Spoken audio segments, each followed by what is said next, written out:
세무사 시험에서 원가관리회계 1 차, 2차 다 있죠. 1 차는 한 15 문제, 40 문제 중에 2 차는 회계학 일부 한 40점 정도 돼요. 근데 사실 뭐 그 작지는 않죠. 전체 회계학 중에 한 40점 정도 되면 작지는 않습니다. 근데 사실 우리가 이제 공부해야 될 그 내용들이 많잖아요. 특히 이제 뭐 세법도 그렇고 중급회계도 그렇고. 음. 실제 원가관리 회계도 내용이 만만치는 않아요. 되게 양도 많은데 상대적으로 여러분들 입장에서는 뭐 중급회계나 세법에 비해서는 좀 수월하다고 생각하는 경우도 있는 것 같아요. 근데 사실 쉬운 과목은 아니에요.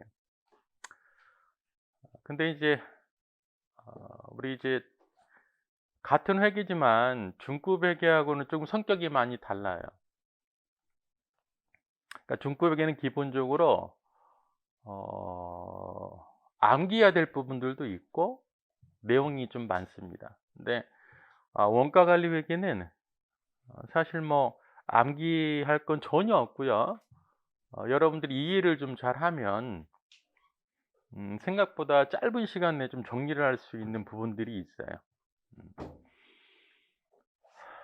그래서 물론 수업도 뭐 이해 위주로 진행을 해 드리겠지만 일단은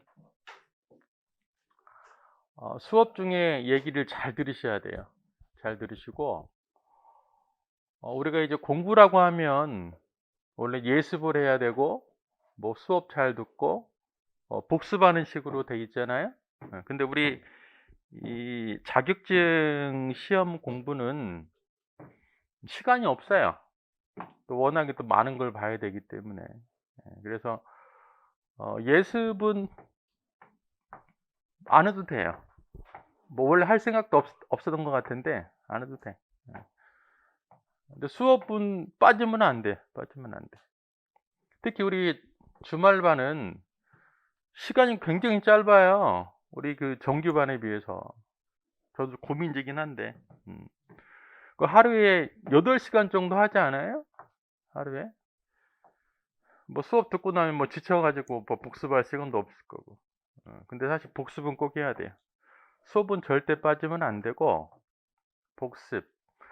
복습도 한 2, 3일 지나면 안 돼요. 2, 3일 지나면 다 잊어버려요. 그건 뭐 누구나 다 똑같아요. 그래서 반드시 복습을 하셔야 됩니다. 또 하나는 우리 이제 세무사 시험은 누적되는 게 아니에요. 그러니까 뭐 올해는 뭐 경험 삼아 공부하고 또 내년에 하겠다 절대 누적되는 게 아니에요. 그러니까 오래 공부할수록 더 불리한 게 우리 세무사 시험이에요. 이유가 뭘 것 같아요? 이유가 개정되거든 매년. 제가 2000 한 10몇 년 됐는데 학교 간 지 제 머릿속에는 엄청나게 많은 게 들어가 있겠죠. 계속 개정되어 있는 게 있으니까. 그러니까 여러분도 마찬가지 해가 지날수록 혼동이 된다고. 그러니까 한 1년 정도 정해진 시간 내에 학교 가는 게 가장 효율적인 거예요. 그러려면은 어 1년 동안 그 컨디션을 쭉 유지를 해야 돼요. 절대 수업 빠지면 안 되고. 음. 그 1 년에 학교 간다고 생각하셔야 되고. 그 옛날에는 사실 뭐 1 년에 학교 가기는 뭐 쉽지는 않았었는데 물리적으로 요즘에는 가능할 것 같아. 요즘에는. 책도 그렇고 학원들 시스템도 잘 돼 있고. 그래서 학원에서 이렇게 준비한 그 일정들이 있잖아요. 쭉 따라오면은 내년에 뭐 시험 보시는데 큰 지장은 없을 거라고 봅니다. 음. 어 그 원가 관리 회계도 정규반에 비해서 굉장히 작거든요, 시간이. 근데 저는 일단 다 하려고 그래요. 다 하려고. 처음부터 끝까지. 예, 다 하는데 어 뭐랄까 또 효율적으로, 왜냐면 뭐 일부만 하고 일부 빼놓고 뭐 혼자 하세요 못 하잖아요, 그렇게. 전체 다 할 거예요. 근데 이제 그러다 보면 좀 빨리 진행될 수도 있고, 뭐 이제 중요성이 좀 떨어지는 건 넘어갈 수도 있고, 어찌 됐든 끝까지는 할 거예요, 끝까지는. 근데 이제 제가 중간중간 말씀드릴 거예요. 요거는 열심히 준비해야 되고, 얘는 시험과는 좀 무관하다, 그런 말씀도 드릴 테니까 수업 중에 좀 잘 들으시면 될 것 같고. 다 직장인이세요? 맞아요? 근데 직장 다니면서 좀 공부 시간 확보해야 되는데, 최소한 주중에는 한 4시간 정도는 해야 될 거라고 봐요. 그리고 토요일은 뭐 하루 종일 공부하니까 끝나면 뭐 따로 공부할 시간은 없을 것 같고, 일요일도 해야지 뭐. 일요일도 어떻게, 일요일도 뭐 직장에서 공부할 시간 많이 확보가 하면 좋을 것 같고, 그 필름 있잖아요, 필름. 이렇게 모니터에 그거 딱 씌우고 보면 될 것 같은데. 음.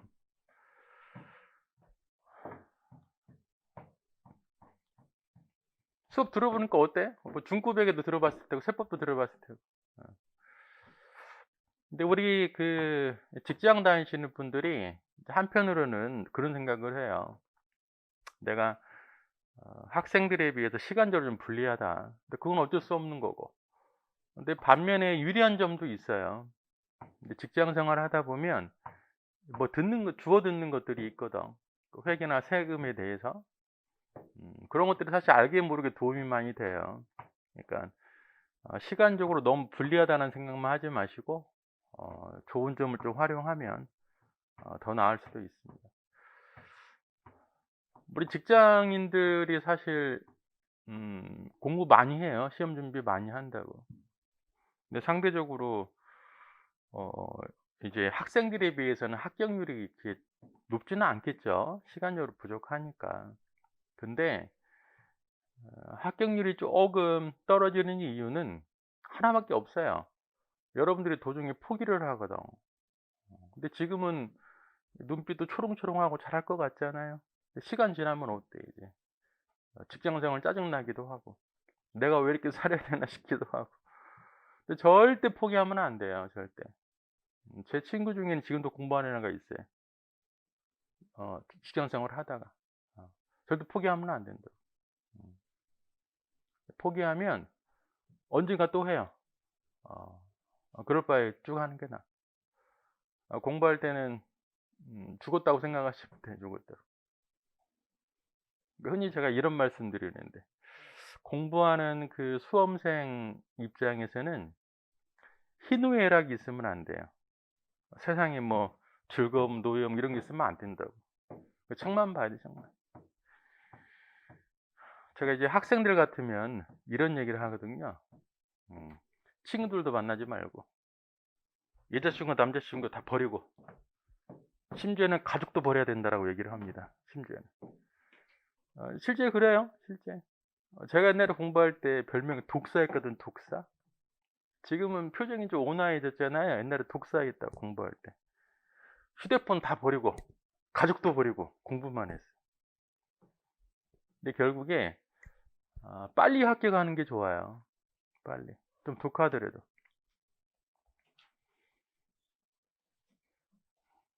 그래서 이렇게 어려운 길 선택을 하셨는데, 누구나 다 합격할 수 있어요.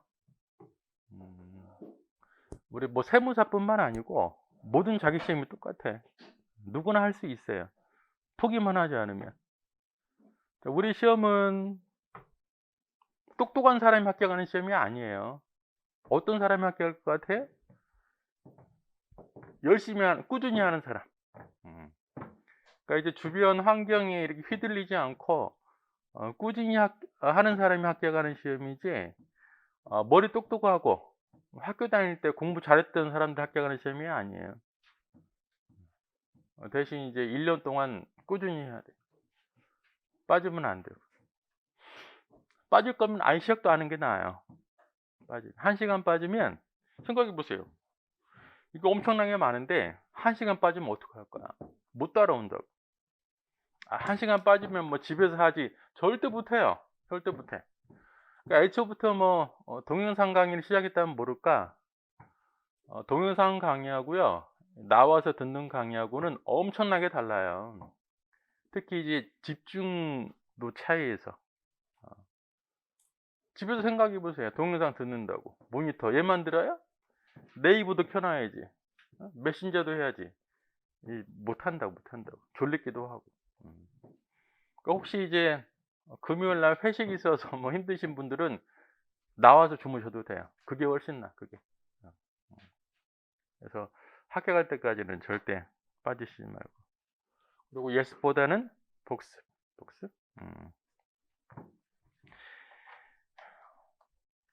큰일이야. 아무튼 시간이 별로 없어가지고 제가 그렇다고 뭐 말이 그렇게 빠른 편도 아닌데 말 빨리 하면 또 이상한 얘기 할 것 같기도 하고.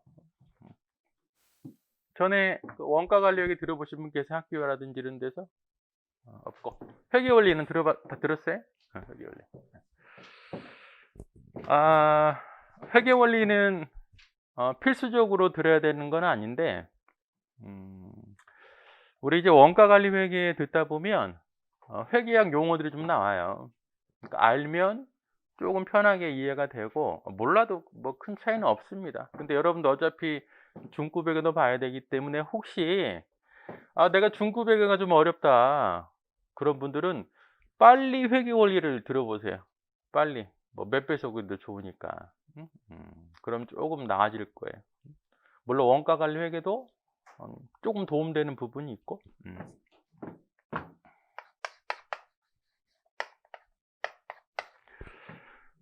제가 이제 저는 이제 대학 다닐 때 공부했으니까 원가 관리 회계가 사실 이렇게 주변에서 볼 수 있는 내용들이 아니거든요. 실제 이제 제조업에서 공장에서 볼 수 있는 내용인데, 저는 학생이 뭘 알겠어요. 공장 한 번도 가본 적이 없는데 거의 암기해서 공부를 했다고. 근데 지금 생각해 보면 원가 관리 회계는 암기가 아니고 이해를 해야 된다고 말씀드렸어요. 그래서 제가 수업하기 전에, 책 보기 전에 여기 써드리는 것들이 있을 거거든. 그걸 좀 잘 들으세요. 이게 훨씬 중요한 거예요. 이걸 듣고 책 보면은 훨씬 이해가 빨리 된다고. 이게 훨씬 더 중요한 거예요. 책만 써드리는 게. 자, 우리가 흔히 회계는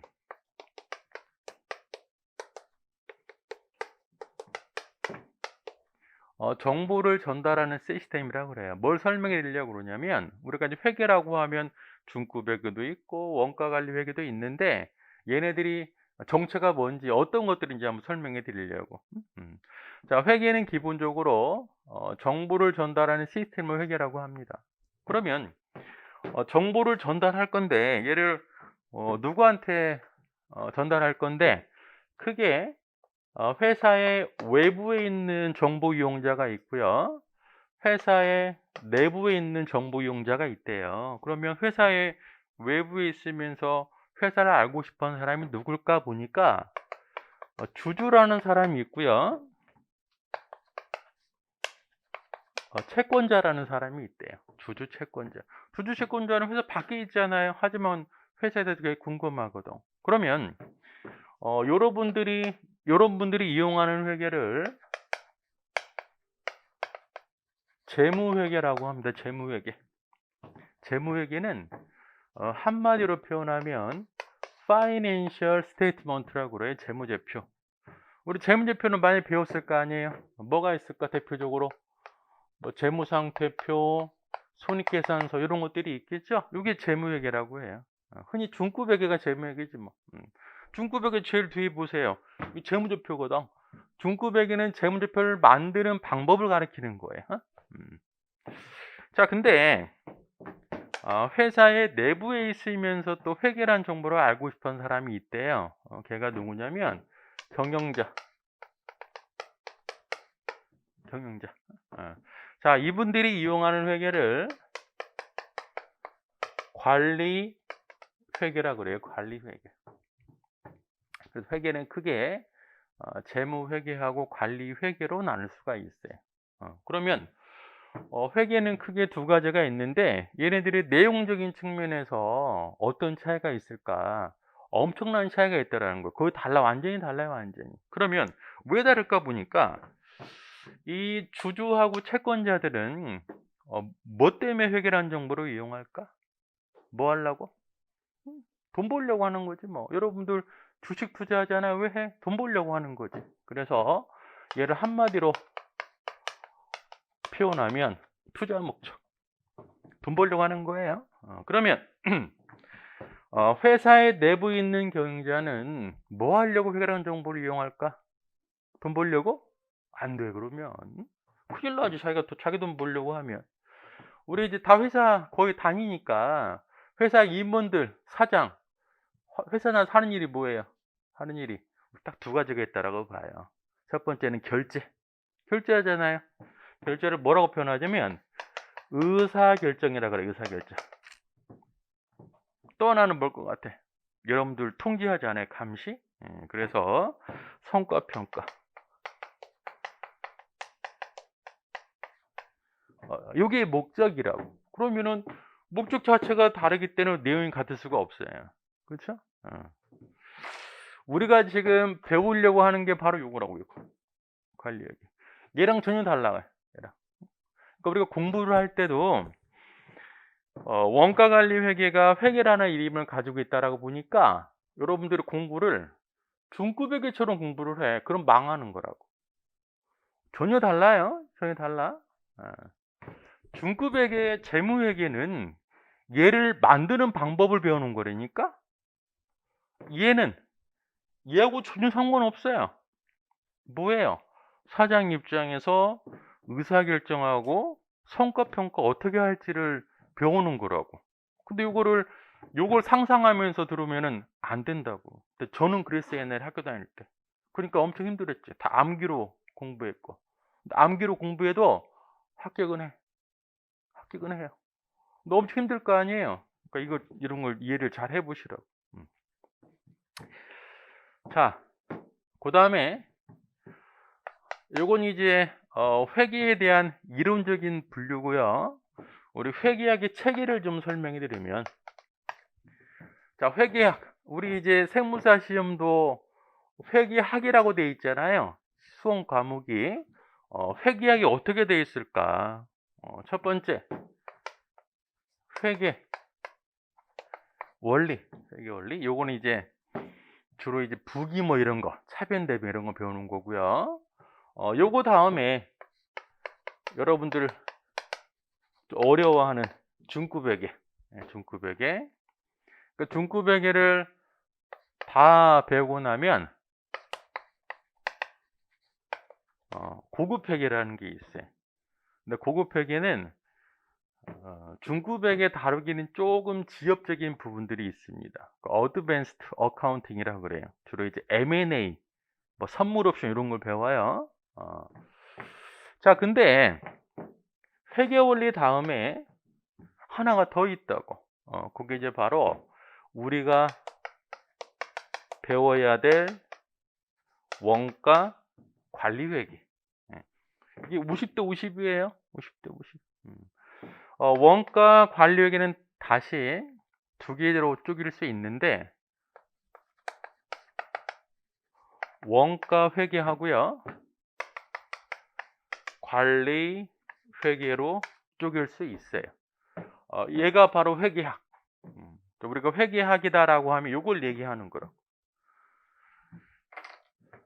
그래서 여러분들이 중급회계 배우잖아요. 우리 시간에 이걸 배우는 거고 점수는 60대 40 정도 나오고.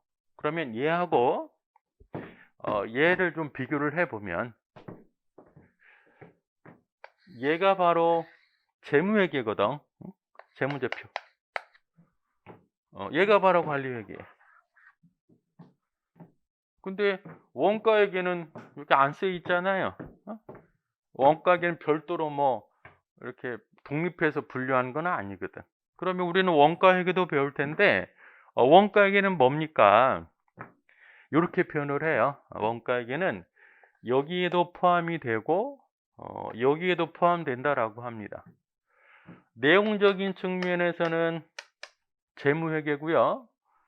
활용면에서는 관리회계라고 그래요. 뭔가 여기서부터 뭔가 이렇게 이상하잖아. 이상부터. 그러면 관리회계는 뭐 대충 회사 사장님 뭐 요거 한다라고 말씀드렸으니까 우리 이제 배워야 될 원가회계가 뭔지 좀 설명해 드리면 이런 거죠. 요 보드마카 요거 모나미에서 만들었다고 할게요. 뭐 그런 것 같지는 않지만 모나미는 제조업이라고 그러는 제조업. 제조업은 상기업하고 상대되는 개념이죠. 상기업은 사다 파는 회사를 상기업이라고 그러고 제조업은 만들어 파는 회사입니다. 그러면 만들어 파는 회사에서 얘를 만들 때 얼마가 들어갔지? 이게 바로 원가회계라고. 이해되세요? 그래서 원가회계의 학문적인 표현은 제조업에서의 제품 원가 계산이라 그래요. 그러면 이 원가회계가 왜 내용적인 측면에서는 재무회계고 활용면에서는 관리회계일까? 뭐 이거 배울 거니까 알아야 될 거 아니에요? 그러면 우리 그 해커스가 얘를 어디서 사왔을까? 문방구에서 사왔을 거라고. 문방구는 어떤 회사예요? 사다 파는 회사이기 때문에 상기업이라고. 그럼 문방구가 모나미로부터 얘를 한 박스 사왔어. 그럼 상기업도 회사니까 재무조표를 만들어야 될 거 아니에요? 사오면은 어디에 기록이 될까? 그 금액이 재무상태표에 재고 자산이지. 그쵸? 팔리면 어디에 기록이 돼요? 손익계산서에 매출원가라고. 가지고 있으면 재고자산, 팔면은 매출원가. 됐어요? 그러면 이제 어디 갈 거냐면 모나미. 모나미는 만들어 파는 회사예요. 그러면 모나미 입장에서 얘를 만드는데 원가 계산했어. 모나미 창고에 막 쌓여 있네. 그러면 그 금액이 어디에 기록이 될까?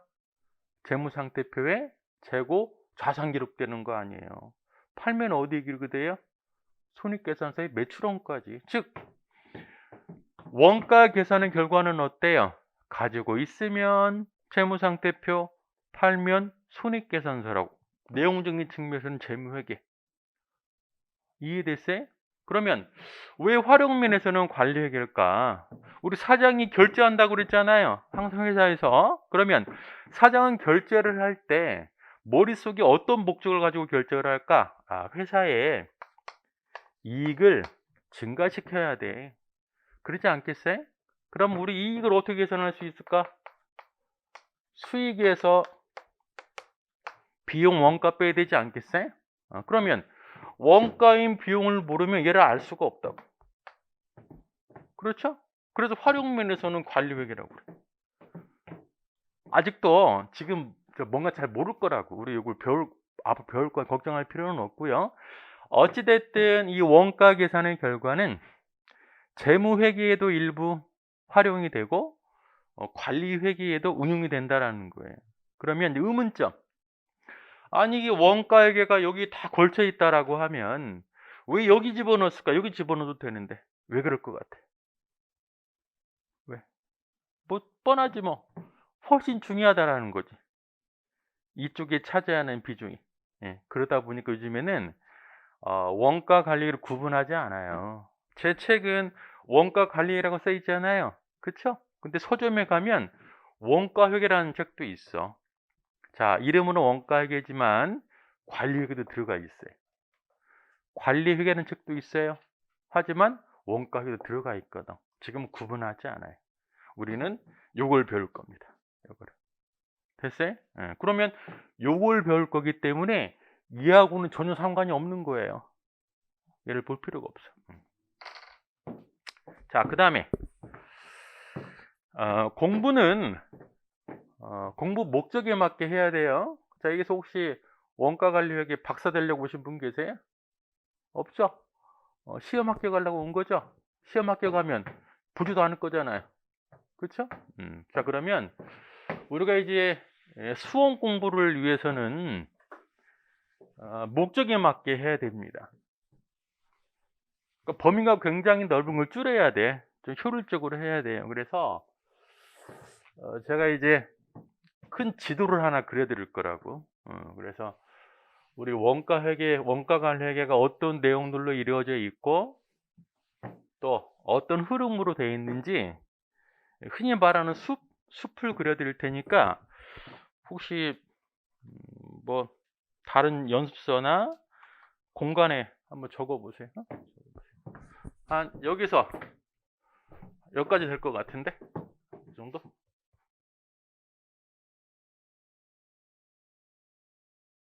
자, 원가 관리회계는 크게 두 가지라고 그랬어요. 뭐예요?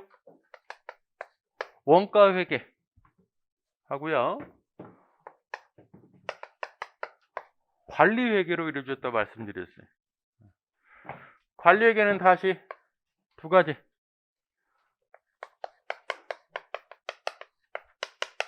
의사결정, 성과, 평가.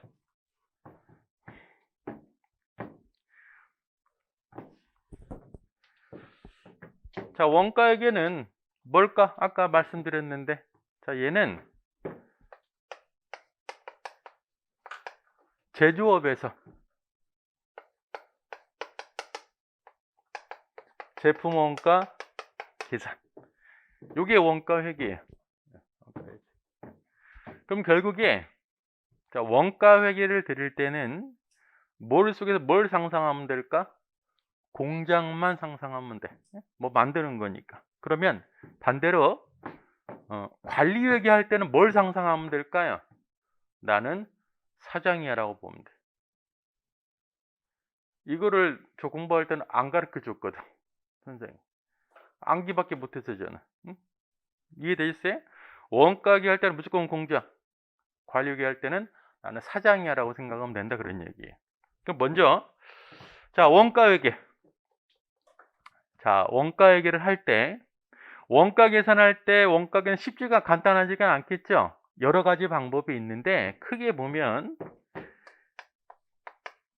개별 원가 계산이라는 게 있고요. 종합 원가 계산이라는 게 있어요. 개별 원가 계산, 종합 원가 계산. 이게 바로 대표적인 원가 계산 방법이거든. 근데 얘만 있는 건 아니에요. 여러 가지가 더 있어요. 하지만 우리 시험 목적으로 보더라도 굉장히 중요한 거고요. 나머지 방법들도 얘가 응용이 된 거야.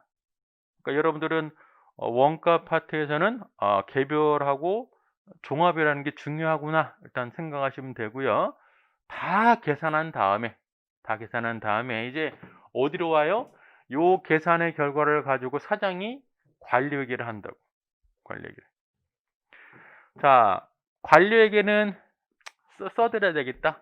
개별 종합 이외에 결합원가 계산, 또 혼합원가 계산, 이런 여러 가지들이 있어요. 근데 얘는 개별과 종합에 비해서는 좀 마이너한 거거든. 마이너한 거. 그리고 이런 것들을 다 묶어서 옛날 방식 전통적 원가 계산이라고 그러고, 그러면 최신 원가 계산 시스템이 있겠네. 그게 바로 활동 기준 원가 계산을 그래요. 활동 기준 원가 계산. 활동 기준 원가 계산. 흔히 ABC라고 합니다. ABC.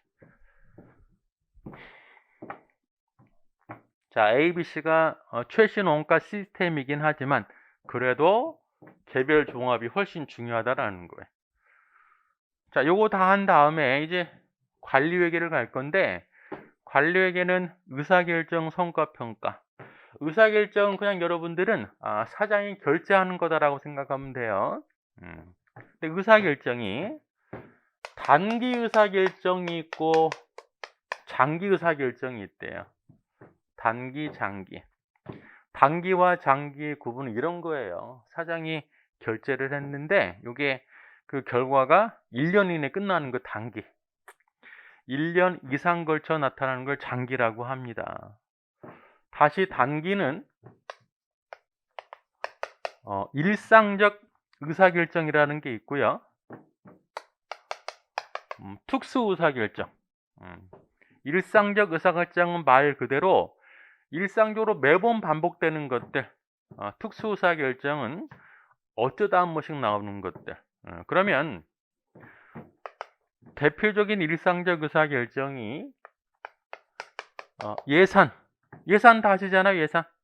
예산 어때요? 매번 하는 거거든, 사장 입장에서. 이게 바로 대표적인 일상적 의사결정.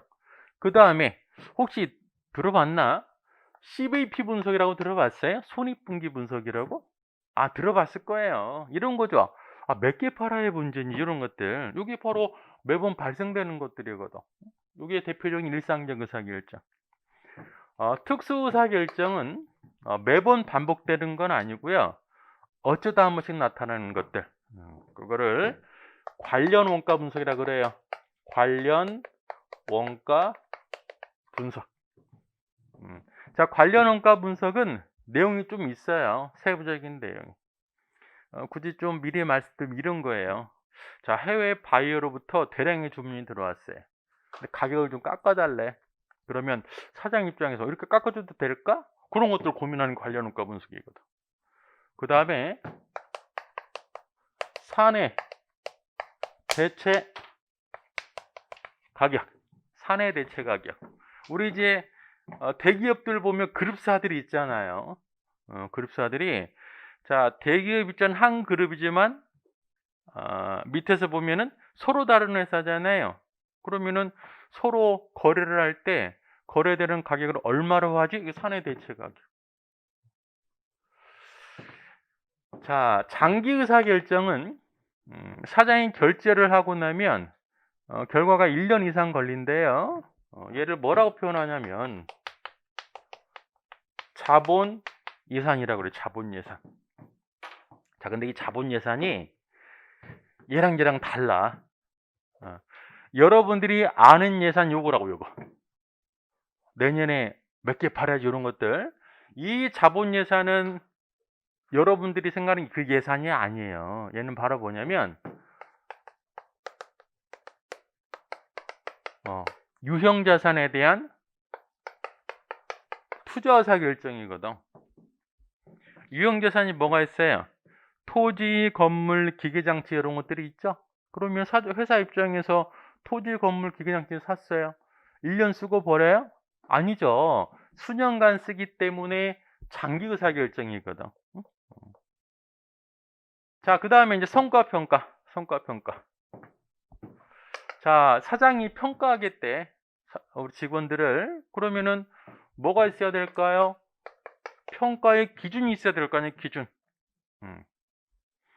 여러분들 회사에서 예산을 짜는 이유가 뭘 것 같아? 예산. 내년도 예산 가져와. 뭐 하려고 짤 것 같아? 예산의 목적은 요것 때문에 짜는 거거든. 그러지 않아요? 그러면 나중에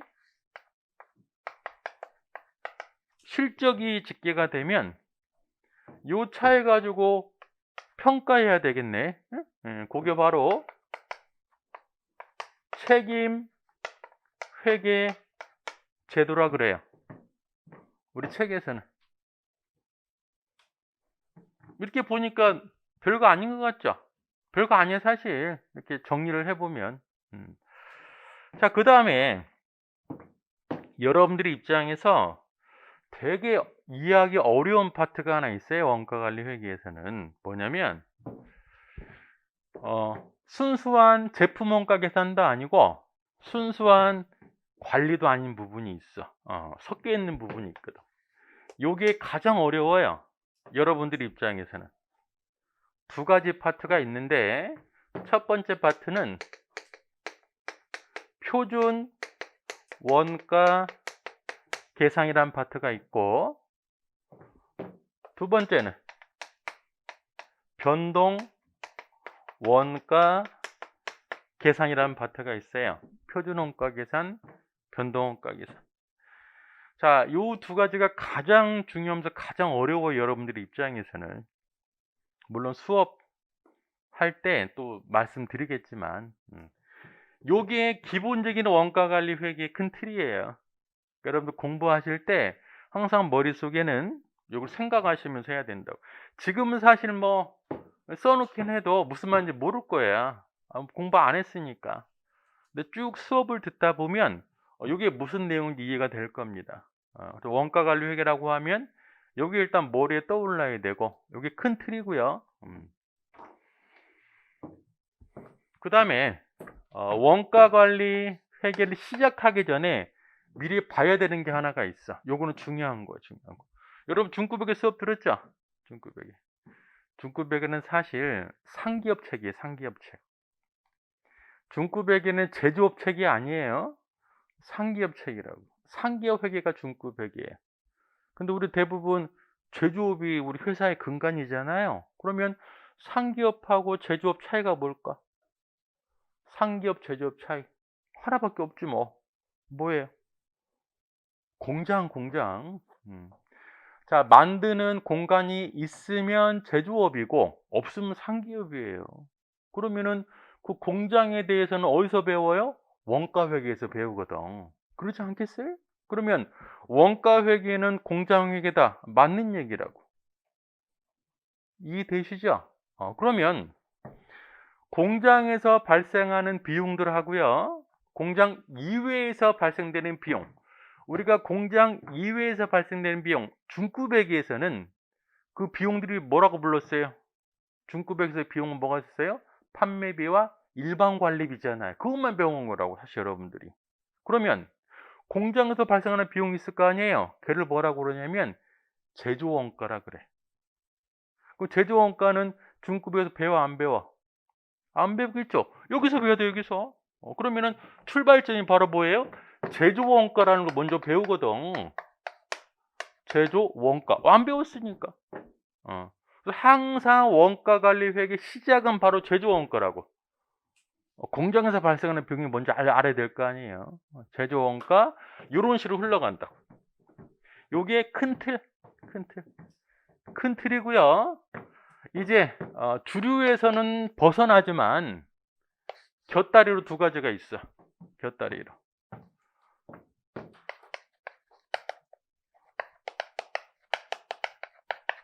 불화실성화의 의사결정.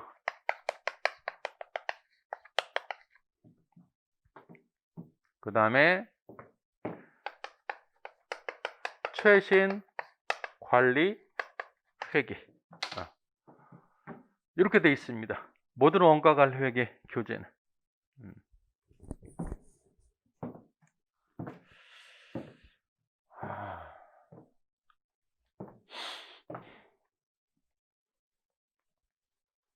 다 적었어요? 그럼 우리 이제 수업 목적으로 어디가 중요한지 봐야 될 거 아니야. 어디가 중요한지.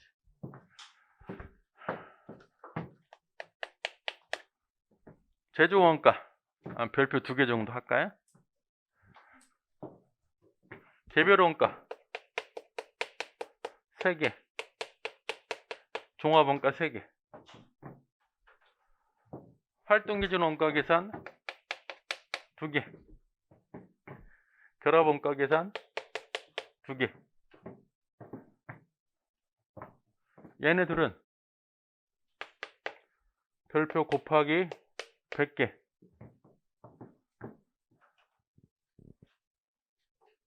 가장 중요하면서 어려운 부분이 표준 변동 원가 계산이에요. 표준 변동 원가 계산만 다 이해를 하면 나머지는 별게 아니에요. 근데 사실 어렵지 않거든요, 얘가. 근데 다 어려워하시더라고, 학생들이. 근데 제가 또 쉽게 설명해 드릴 테니 걱정할 필요는 없고, 어찌됐든 우리 수업 목적으로 굉장히 중요한 파트인 거예요, 표준 원가 계산. 자, 예산 별표 하나, CVP 분석 별표 3개, 관련 원가 분석 별표 3개, 대체 가격 별표 하나. 자본 예산. 얘는 설명할 때마다 좀 제가 난감하긴 한데, 얘는 어려워요. 내용이 많아. 시험에 나올 가능성은 0.00001%. 시험에 나오기 쉽지가 않아요. 근데 설명은 해드릴 거예요. 필요한 부분. 근데 얘는 거의 나오기 힘들어. 별표 치기도 좀 그렇고, 뭐 이렇게 달 정도 이렇게 할까? 자, 책임회계 제도는 별표 3개. 자, 얘 별표 2개, 별표 하나. 이렇게. 어찌됐든 별표 3개짜리는 무조건 잘 들으셔야 되고, 그리고 이 두 개는 얘를 정복을 하잖아요. 마음이 굉장히 편해. 얘를 정복을 못하면 항상 찜찜해. 찜찜하다. 그리고 얘가 걸쳐 있잖아 지금. 양다리 다 걸쳐 있기 때문에 굉장히 중요한 거예요. 이 두 가교 역할을 하는 거거든. 자, 그럼 우리 이제 목차 볼게요. 목차. 목차를 한번 비교 한번 해보겠습니다. 공부할 때는 목차를 잘 봐야 돼요. 목차가 중요한 거예요, 엄청. 자, 차례 보시면 1장 원가 회계 기초 개념이 있죠. 이건 기초 개념이니까 보면 되고, 2장 거기 나왔네. 제조 원가의 흐름이라고. 이건 중요하죠. 이게 제조 원가. 제조 원가는 뭐예요? 우리가 이제 공장을 처음 볼 거니까 공장에서 발생되는 비용들을 좀 보자라는 게 제조 원가예요. 3장 개별 원가 계산 나왔네.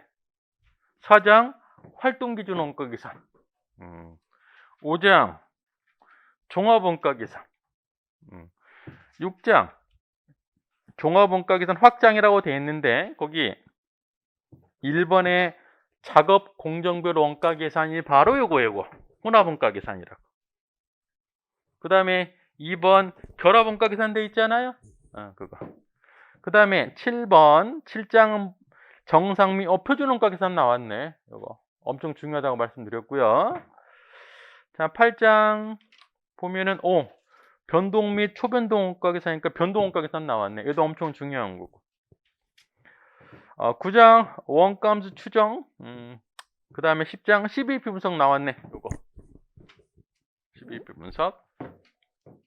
다음 페이지 11장 관련 원가 분석. 요거. 그 다음에 12장 대체 가격 결정. 13장 자본 예산. 그 다음에 14장 종합 예산. 예산. 그 다음에 15장 책임회계 제도. 16장 불확실성하의 의사결정. 17장 최신관리.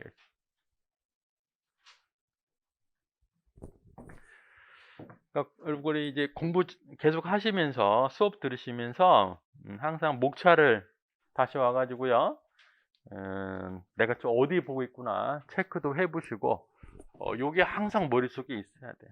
그러니까 이왕이면 공부하시다가 다른 과목도 이렇게 만들어 놓는 게 좋아요. 여기에 우리 자격증 시험 볼 때 시간과 범위를 확 줄여주거든. 저도 옛날에 이제 고시원에 있을 때 모든 벽이 이렇게 돼 있던 것 같아. 이게 하나 그래 있고, 중구벽에도 그래 있고, 세법도 그래 있고. 자, 이제 책을 보도록 할게요. 6장 6페이지. 제가 원래 다른 얘기들도 많이 하는데 우리 시간이 너무 없어요. 너무 없어. 또 제가 말을 빨리 못하고, 그래서 가급적 좀 속도감 있게 진행을 할 생각입니다. 일단 끝까지 여기까지는 볼 거예요. 하나도 안 빼놓고. 잘 들으셔야 돼, 수업 중에. 그러니까 자, 6페이지 보면 서론. 재무회계 관리액이 있네. 설명드렸죠? 재무회계는 누가 봐요? 외부 정부 이용자. 관리액에는 내부 정부 이용자. 자, 이 얘기가 7페이지 표 1-1에 잘 정리가 돼 있어요. 보면은 목적, 재무회계는 외부 정보 이용자에게 정보를 제공한다. 관리회계는 내부 정보 이용자에게 정보 제공한다. 자, 그러면 우리 한번 생각 한번 해볼게요. 회사 입장에서 재무회계라는 정보가 중요할까? 관리회계라는 정보가 중요할 것 같아. 회사 입장에서. 여러분 입장에서는 뭐가 더 중요할 것 같아? 재무회계, 관리회계. 여러분 입장에서. 재무회계? 중요하지. 시험 합격하려면. 근데 정보의 어떤 그 정보로서의 가치를 보면 관리계가 훨씬 중요한 거예요. 회사 입장에서. 왜? 재무회계는 누굴 위한 회계예요? 회사 외부에 있는 주주 채권자가 보는 정보거든. 관리회계는 사장이 보는 정보예요. 또 하나, 재무회계는 사실 정보로서의 가치, 회사 입장에서는 가치가 크지 않거든. 근본적인 이유가 뭘까? 재무회계는 다 과거 정보예요, 과거 정보. 여러분들이 지금 확인할 수 있는 재무제표는 언제 거? 작년 말. 그쵸? 지금 상태에서 재무제표 볼 수 있어요? 모른다라는 거죠. 그래서 그러다 보니까 정보의 유형 보세요, 유형. 재무회계는 기본적으로 과거 정보. 관리회계는 사장 입장에서 과거 정보는 필요가 없지. 내년에 얼마 벌 거가 중요한 거지 뭐. 과거 얼마 벌 뭐가 중요해요? 자, 또 중요한 거 나오네. 준거 기준. 자, 재무회계는 누가 본다라고 그랬어요? 회사 외부에 있는 불특정 다수인이 보는 거예요. 그러면 회사가 그분들한테 정보를 제공할 때, 자, 불특정 다수인들은 저처럼 회계사도 있을 테고, 회계에 대해서 전혀 모르는 사람도 있을 거고, 심지어는 외국인들도 있을 거 아니에요. 그러면은 정보를 전달을 할 때 어떻게 만들어야 되겠어? 그 정보를 누가 보더라도 이해 가능하고 보평 타당하게 만들어야 되지 않겠어요? 그게 바로 뭘까? 기업회계 기준이라고. 그게 필요하겠죠? 그쵸? 관리회계는 기업회계 기준이 필요할까 안 필요할까? 전혀 필요하지가 않지. 왜 필요하지가 않아요? 얘만 보면 되는 거니까, 사장만.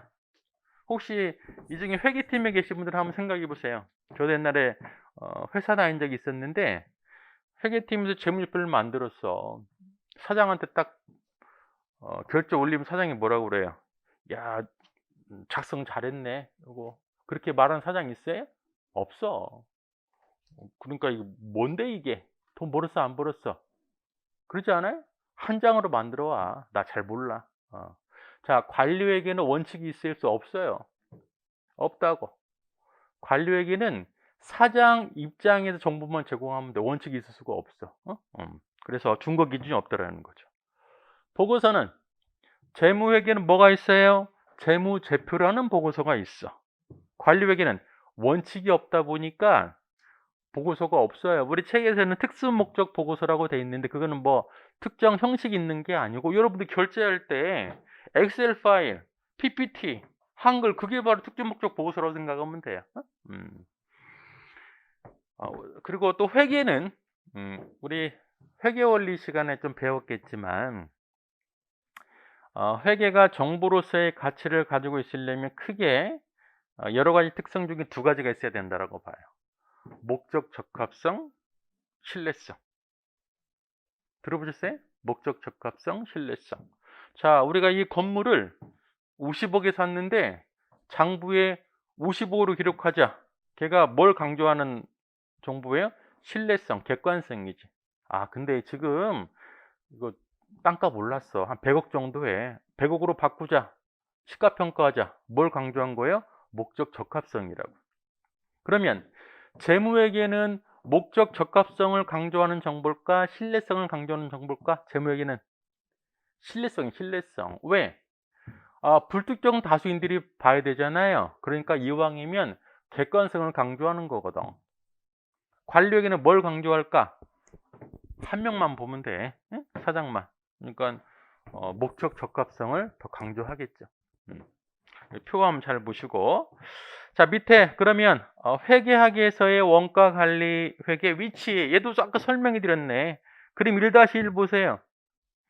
자, 회계 원리에서 중구배기 쪽으로 이게 바로 재무회계라고. 원가 관리 회계는 원가 회계, 관리 회계로 구성이 되어 있고 원가에게는 다시 내용적인 측면에서는 재무회계, 활용면에서는 관리회계다 설명이 드렸고요. 다음 페이지. 우리가 뭘 볼 거냐면 이제 밑에 그림 1-1을 보세요. 원가 관리회계 체계. 제품 원가 계산 배울 거다. 어디서? 원가 회계 파트에서. 그 다음에 의사결정, 성과평가 배울 거다. 사장 입장에서. 어디에서? 관리회계에서. 됐죠? 자, 9페이지. 자, 이제 원가의 개념과 분류. 원가라는 거 사실 원칙이 없다 보니까 두리뭉실하고 어려워요, 사실. 이해를 잘하면 되게 쉬운데 이해를 못하면 뭐가 뭔지 모르거든. 하나 한번 말씀드려 볼까요? 원가하고 비용 같아야 달라요. 원가 비용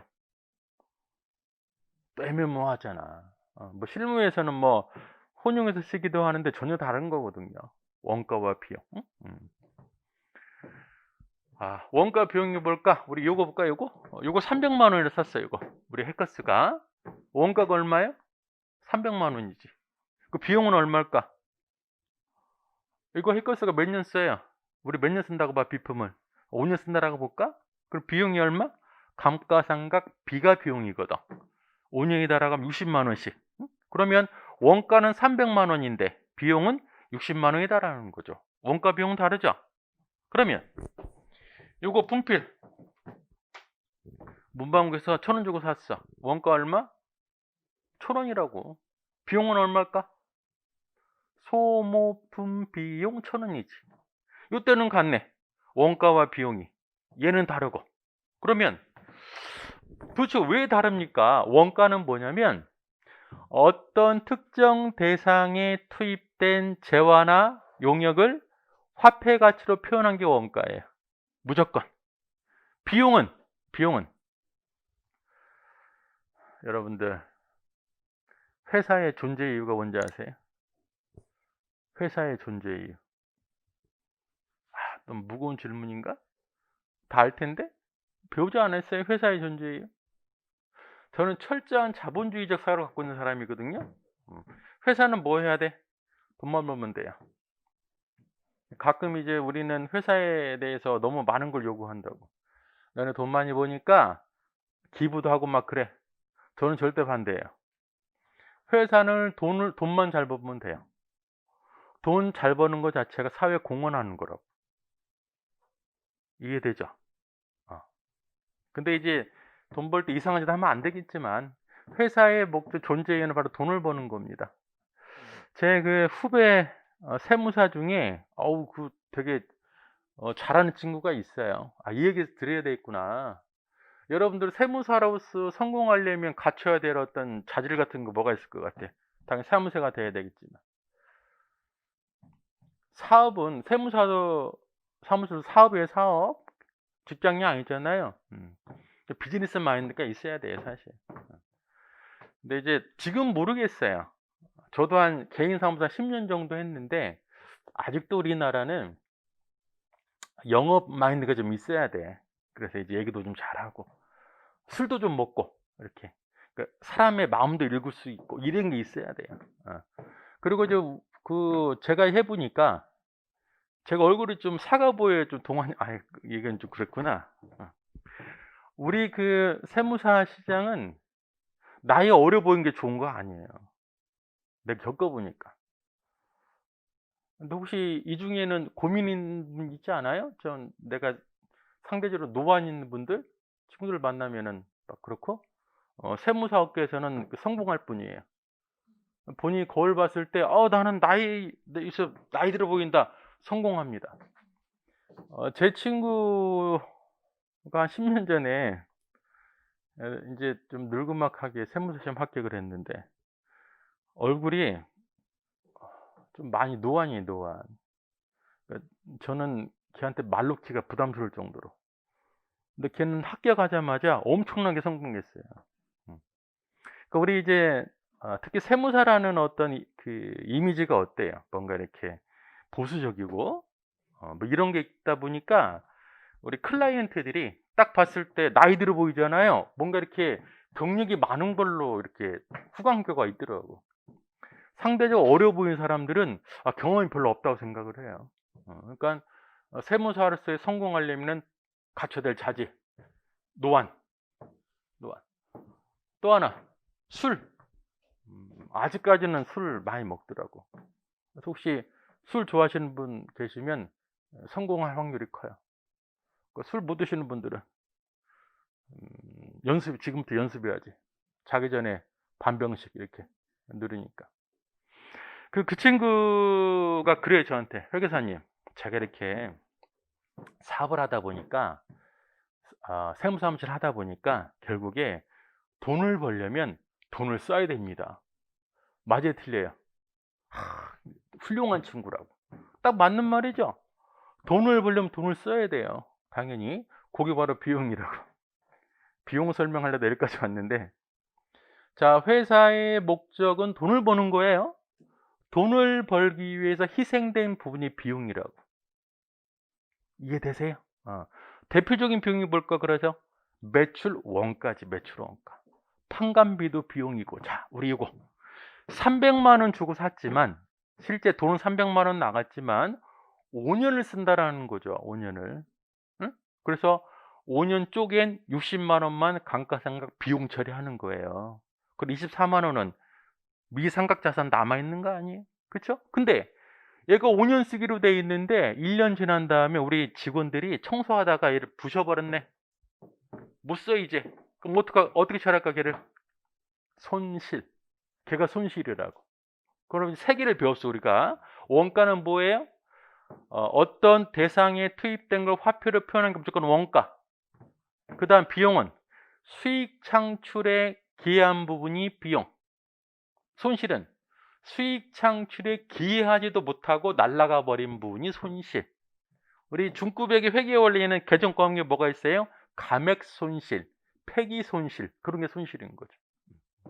자, 그 내용이 책에 써 있어요. 다시 원가의 개념 볼까요? 기업의 경영활동 과정에서 특정 재화용을 얻기 위해서 희생된 경제적 가치를 화폐 단위로 표시하는 걸 원가라고 하고요. 원가는 미소멸 원가, 소멸 원가. 미소멸 원가가 바로 어때요? 일단은 수익 창출에 기여를 안 하고 남아있는 상태가 미소멸 원가거든. 대표로 뭐 있을까요? 재고자산, 고정자산, 이런 게 미소멸 원가지. 소멸 원가는 어때요? 이미 희생해 버렸잖아요. 뭐가 있을까? 비용하고 손실이 되는 거죠. 자, 미소멸 원가는 미래 현금 창출 능력이 기대되는 곳으로서 재무상태표의 자산으로 표시하며, 소멸 원가는 해당 기간의 수익 창출에 기여하고 더 이상 미래 경제적 효익을 창출할 수 없으므로 손익계산서상 비용으로 처리하더라.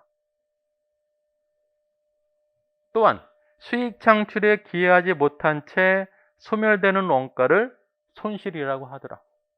됐어요?